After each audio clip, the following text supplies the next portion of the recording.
So ఈరోజు నేను కూడా చాలా సంతోషంగా నా 1 సంవత్సరం యొక్క వేతనాన్ని ఈ ఆసుపత్రికి డొనేట్ చేయాలని చెప్పి డిసైడ్ చేసుకున్నా. I send the cheque. ఈరోజే చెక్ కూడా పంపిస్తాను. అంటే ఎందుకంటే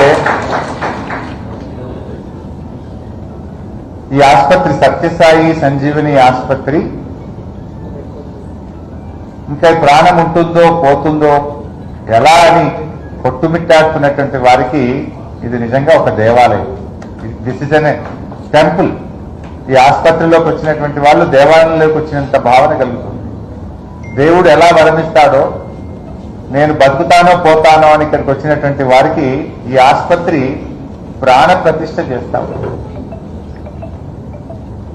నిజంగా ఒక చిన్న అప్పుడే పుట్టిన పిల్లలకు గుండె ఆగిపోతుంది, గుండె రంధ్రాలు పడ్డాయి, హార్ట్లో కంజెషన్ ఉంది అన్నప్పుడు ఆ తల్లిదండ్రుల ప్రాణాలు విలవిలలాడుతుంటాయి.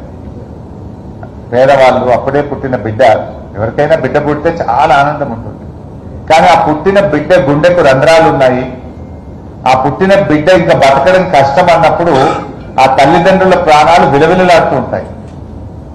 ఒక రకంగా చెప్పాలంటే సత్యసాయి సంజీవని ఆసుపత్రి ఇప్పుడు ఒక చిన్నారికి శస్త్రచికిత్స చేసిందంటే ఒక్క గుండెని కాపాడలేదు, నా దృష్టిలో 3 గుండెల్ని కాపాడినట్టు. విలవిలలాడే ఆ 2 గుండెలకు కూడా ధైర్యాన్ని ఇచ్చి ప్రాణం పోస్తున్నా మీ బిడ్డకని అటు ప్రాణం పోసిన బిడ్డకు తల్లిదండ్రుల గుండెలను కూడా వాళ్ళు నిజంగా ప్రాణం పోస్తుంటే గొప్ప. 3